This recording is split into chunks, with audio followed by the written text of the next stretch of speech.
They were coal miners. They were led by Colonel Henry Pleasants.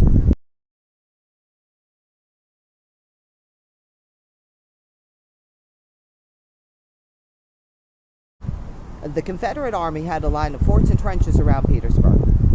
And Colonel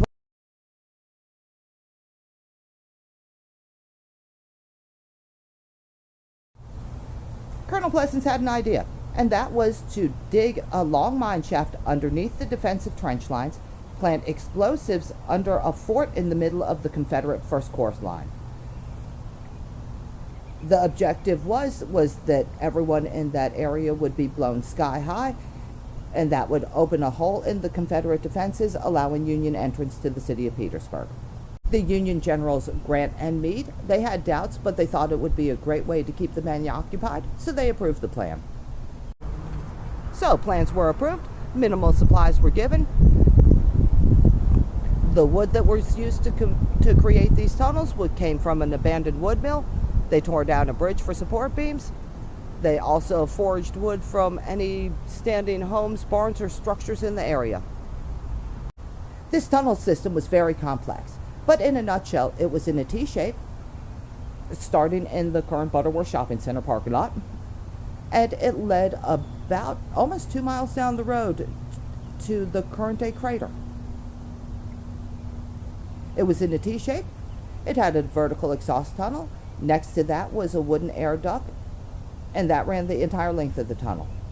The air system was also very complex. By early July, rumors were swirling around the Confederate world about this tunnel system. The Confederate General Pegram was actually so concerned that he dug a new trench line and moved his fort. The tunnels themselves were a little over 1.5 miles long.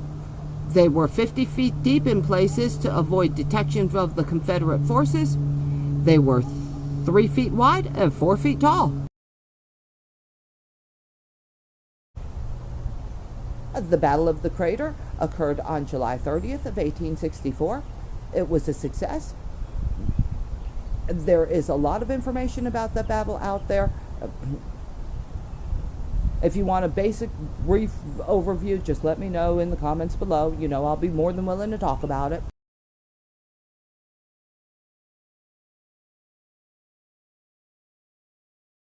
After the war, the tunnels and the crater were used for tourism purposes.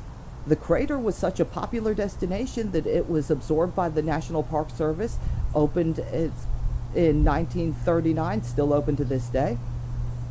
With the Union mines and the Confederate forts, I'm going to talk about those in another video, but just as a basic overview, what happened to them was from the 1860s or 1860s up until the 1960s, they were operated under a variety of names.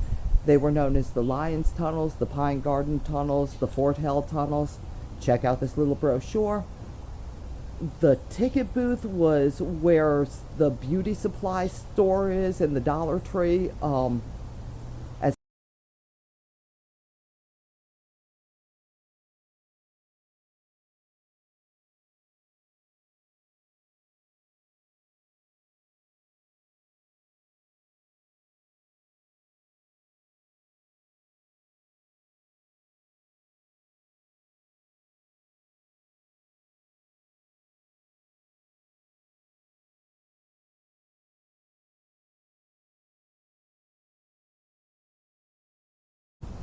The Lions Tunnels were closed in 1968, and that is when the shopping center, the mall across the street, the bowling alley were all put right on top of where they stood. When this shopping center was being built, there are newspaper reports of the construction equipment sinking into the ground. I talked to so many people when I was working on my book who told me that where the 7-Eleven is, it used to be a tunnel that they partied in. If you're looking to do metal detecting and find any remnants of them, good luck, because there are roads and houses all on top of where they once stood.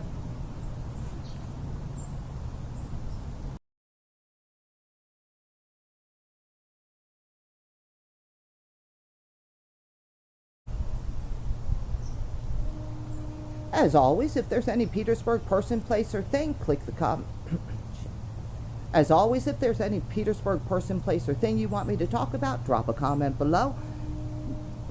Please subscribe, like, click the notification bell. I will be talking about this corner along with the Confederate forts and the Battle of Old Men and Young Boys in the near future.